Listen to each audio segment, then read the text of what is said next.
ഇന്നത്തെ വീഡിയോയിൽ നമ്മൾ സംസാരിക്കാൻ പോകുന്നത് 6 മുതൽ 9 മാസം വരെ കുഞ്ഞിൻ്റെ ഡെവലപ്മെൻറ്റൽ മൈൽസ്റ്റോണിനെയും പാരൻസ് ശ്രദ്ധിക്കേണ്ട റെഡ് ഫ്ലാഗ്സിനെയും കുറിച്ചാണ്.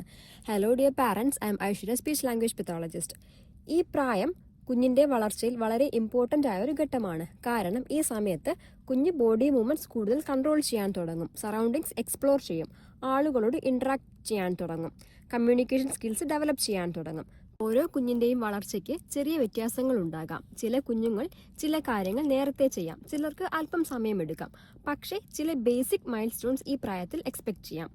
ഈ മൈൽ സ്റ്റോൺസ് പാരൻസ് അറിയുന്നത് വളരെ പ്രധാനമാണ്. കാരണം ഡെവലപ്മെന്റൽ ഡിലേ ഉണ്ടെങ്കിൽ നേരത്തെ തിരിച്ചറിയാനും ഇന്റർവെൻഷൻ തുടങ്ങാനും അതിലൂടെ കുഞ്ഞിന്റെ ഡെവലപ്മെന്റ് മെച്ചപ്പെടുത്താനും സഹായിക്കും. അപ്പോൾ ഇനി ഓരോന്നായി നോക്കാം. ആദ്യം ഗ്രോസ് മോട്ടോർ ഡെവലപ്മെന്റ് നോക്കാം. അതായത് കുഞ്ഞിന്റെ neck control, sitting balance, rolling, crawling പോലുള്ള വലിയ ബോഡി മൂവ്മെന്റ്സ്. 6 മാസം ആകുമ്പോഴേക്കും കുഞ്ഞിന് സാധാരണയായി നല്ല ഹെഡ് കൺട്രോൾ ഉണ്ടായിരിക്കും.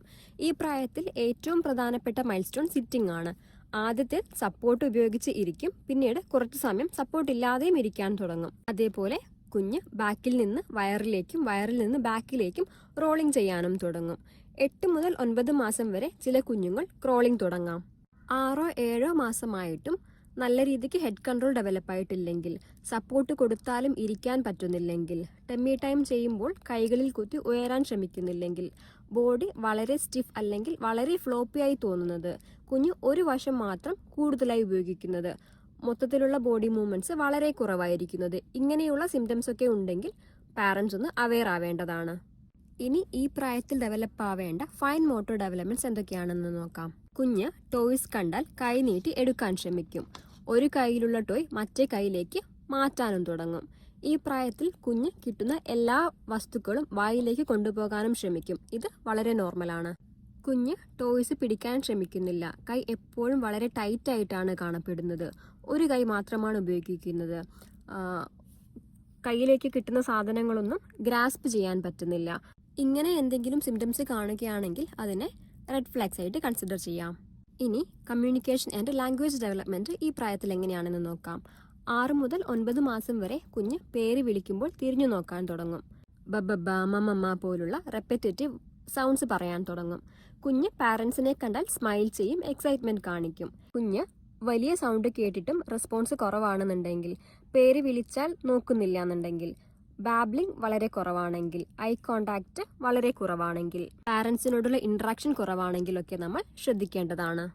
6 മാസം കഴിഞ്ഞാൽ കോംപ്ലിമെന്ററി ഫീഡിംഗ് തുടങ്ങുന്ന സമയമാണ്. ഈ ഒരു സമയത്ത് നമ്മൾ ഭക്ഷണം കൊടുക്കുമ്പോൾ കുഞ്ഞ് ഭക്ഷണം ഇറക്കാൻ ബുദ്ധിമുട്ട് കാണിക്കുന്നുണ്ട്.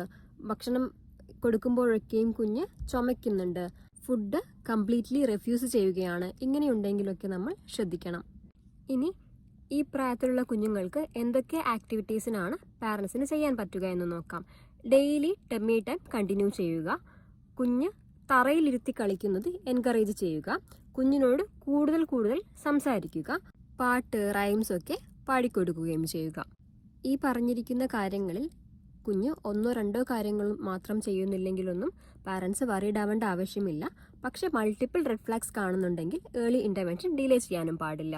ഈ വീഡിയോ നിങ്ങൾക്ക് ഉപകാരപ്പെട്ടെന്ന് വിശ്വസിക്കുന്നു.